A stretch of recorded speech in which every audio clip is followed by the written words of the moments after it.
Eh, je vais vérifier ta chambre dans 10 minutes, toi. Fais la maline. Allez, accélère, accélère. Laisse, non, prends pas, non, pas de survêt. Non, mais j'ai que ça. Comment ça, t'as que ça? Et j'ai que ça. Comment ça, t'as que ça? J'ai que ça. J'ai oublié de mettre le truc à la machine. Eh ben pourquoi tu nous dis pas, on peut te laver les Parce que j'ai affaires? oublié. Au départ du projet, il y avait un documentaire. Et dans ce documentaire, donc, j'ai suivi des mineurs délinquants pendant 1 an. Et là-bas, j'ai noué des relations avec certains d'entre eux. Et en fait, ce film, cette fiction, c'est le reflet de ce que j'ai vécu, de ce que j'ai ressenti là-bas. Eh, il est pas obligé de te payer. Oui, il est T'es en obligé. stage en ce moment. S'il est obligé, tu travailles pas gratuit, toi, non? Non, mais moi, ça n'a rien à voir. J'avais envie d'explorer la relation entre un éducateur et un mineur délinquant. Parce que c'est une relation que je trouve complexe, que je trouve ambivalente. J'avais envie de parler parce qu'entre un éducateur et un mineur délinquant, il y a une sorte d'amour-haine, une sorte d'affection et en même temps il y a du ressentiment. Et il y avait aussi l'envie de montrer les contradictions de l'institution. C'est-à-dire, on demande à des éducateurs de faire tout un travail éducatif Sans moyens. pendant des mois avec des mineurs délinquants. Et ensuite, un jugement, une vieille affaire, vient comme un coup près, tout casser ça. Tout ouais. Voilà, exactement, tout saboter. Et j'avais envie de montrer,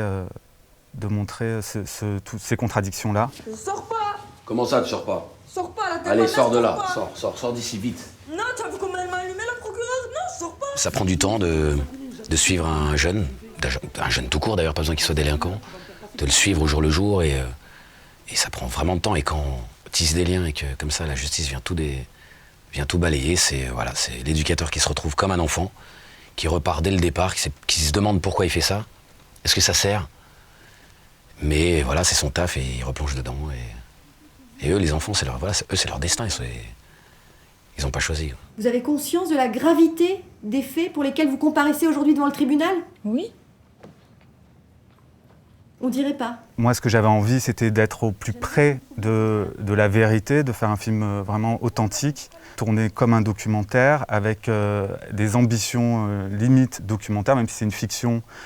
Il y a une ambition d'authenticité et de vérité, à la fois au niveau des personnages, des rôles, et de la réalité du milieu que je décris. Moi, j'aimerais qu'elle te voie comme moi je te vois. Comme quelqu'un de volontaire, comme quelqu'un qui est indispensable dans son équipe de foot, comme quelqu'un qui trouve du travail. J'aimerais qu'elle te voie comme ça. Et tu lui montres pas ça. À un moment, l'éducateur se substitue aux parents. Et en même temps, le paradoxe, c'est qu'il ne faut pas qu'il s'attache pour c'est le plus difficile. C'est son rôle. Voilà. Et c'était cette complexité-là, moi, qui m'intéressait dans le court-métrage. Et moi, c'était tout le rôle, il se résumait en un truc très simple, c'est « Je t'aime beaucoup, mais je peux rien faire pour toi, si tu fais rien pour toi. » Donc du coup, t'as envie de les sauver tous, mais tu sais très bien que tu pourras pas. Mais le peu déjà que tu peux sortir... Non, mais ça traite d'un sujet qui est... Pour moi, c'est très réel, le foyer, les enfants, la plupart, ils étaient en vrai foyer, ils étaient en internat, ils étaient, ces enfants de la DAS, la 10, je sais pas comment on dit maintenant. Et voilà, c'est des gens qui sont très touchants, vous les avez vus dans le film, et enfin, ils dégagent une sincérité que beaucoup d'acteurs envieraient.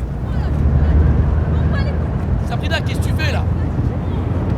Arrêtez-vous, mais arrête tes conneries, toi! Je t'entends pas, Sabrina! C'est vrai que Adèle, c'est le seul comédien professionnel du film. Adèle, il a vécu en foyer, il a cette expérience des foyers. Pour moi, c'est vrai que c'est une opportunité, c'était une opportunité incroyable, voilà, de le faire jouer dans ce court-métrage. J'ai kiffé.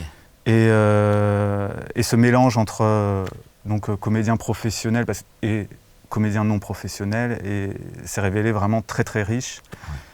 Mais ça, c'est grâce à toi. T'as réussi à amener une petite sauce. Parce que même au tribunal, il n'y en a pas un qui est acteur. C'est souvent des gens qui font de la figuration, t'as vu? Ouais. Dans Plus belle la vie, dans des trucs ils jouent pas forcément, jamais.